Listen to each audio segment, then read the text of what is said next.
Hey, welcome to this video by Creating a Family.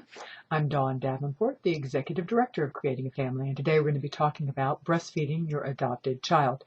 First of all, let me recommend that you check out a podcast radio show we did on this subject February 9th, 2011, and you can access that. It was an hour long and has extensive information, and you can access that at the radio page of creatingafamily.org. We also have extensive resources on breastfeeding and adoption under adoption resources on our website, again, creatingafamily.org. And we have their top 10 tips for breastfeeding the adopted child, top 10 tips for breastfeeding a child who is accustomed to a bottle, things such as that. So I recommend that as well.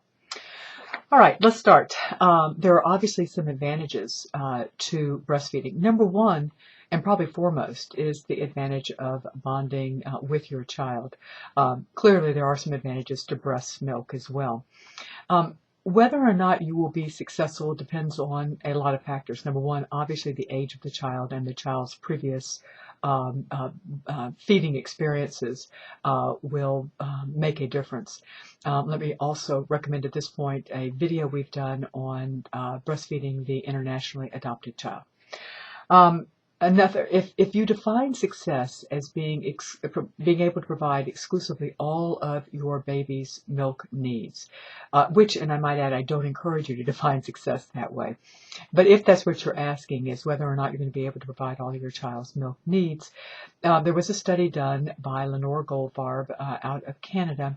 It was a small study of highly motivated people, and she found that 31% of the adoptive moms were able to supply all their child's milk need. From my experience, that's high from the people I talk with. I would think that that would be less. There are a number of different protocols for inducing lactation in women who have not been pregnant. We list them on our site, the breastfeeding site, under adoption resources. I strongly recommend that you talk with your gynecologist and your pediatrician, and be prepared that you might have to be educating them on what these protocols are as well.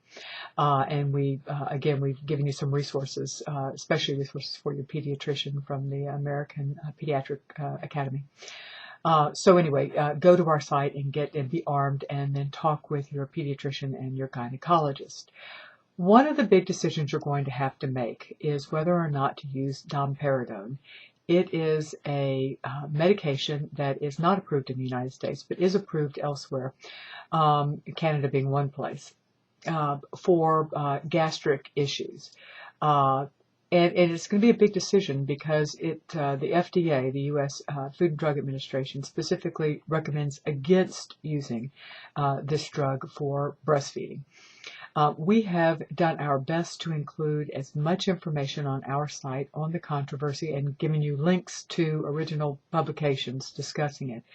Again, we are not medical doctors. Do talk with your gynecologist and your pediatrician.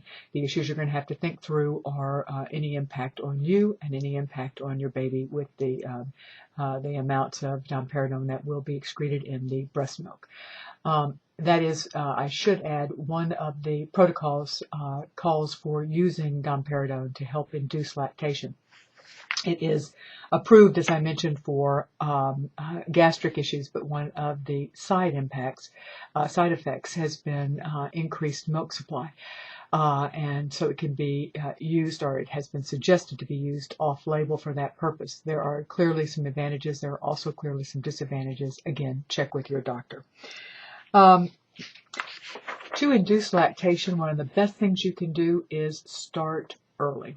Depending on the protocol you're following, it could be up to a couple of months in advance, or just a couple of 6 to 8 weeks in advance. One of the main things that you will be doing is pumping your breast. The pumping actually changes the breast to start them producing milk.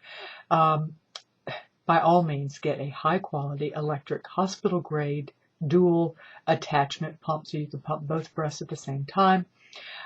You can buy it. Your health insurance may cover it, may not cover it. They can be rented as well. You need to decide how long you think you're going to be using it and figure out the economics of that one. All right. So one of the first things or one of the best things I can do at this point is to tell you to talk with the expectant woman who you have been matched with, that is considering an adoption plan. Tell her about your plans to breastfeed. Tell her why you want to breastfeed, why you think it's important. That's highly important to get her to understand and be supportive of this decision. Also, you need to talk with your adoption agency or adoption attorney and get them on board.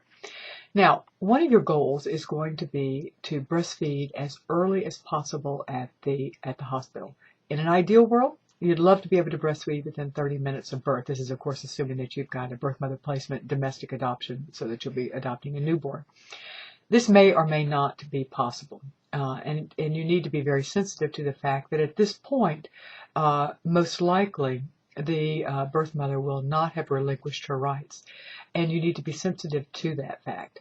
However, assuming she is supportive and she wants you to be doing this, the next step is to talk with the head nurse, talk with your pediatrician, and talk with the lactation consultant at the hospital.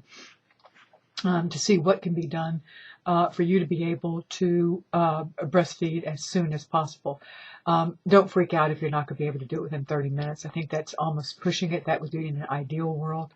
Your goal is simply to do it as early as possible. If you are not able to breastfeed for the first feeding or the first couple of feedings, ask that the child be finger fed or cup fed so that she or he does not become attached to a bottle. If your child has already been accustomed to a bottle, you're either adopting a child that's not a newborn or is a newborn but's already been fed by a bottle. We have resources on our site. We've got a top 10 tips for children for breastfeeding a child that's been accustomed to a bottle.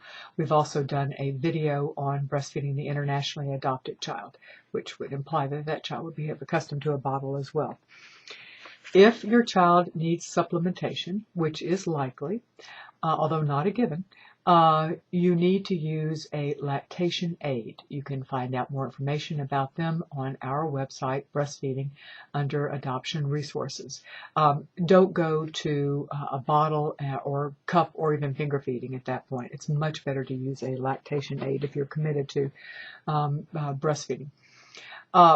Another great piece of advice to give you is to have, and if you need to hire, a board certified lactation consultant to be with you at the beginning to come and help and guide you.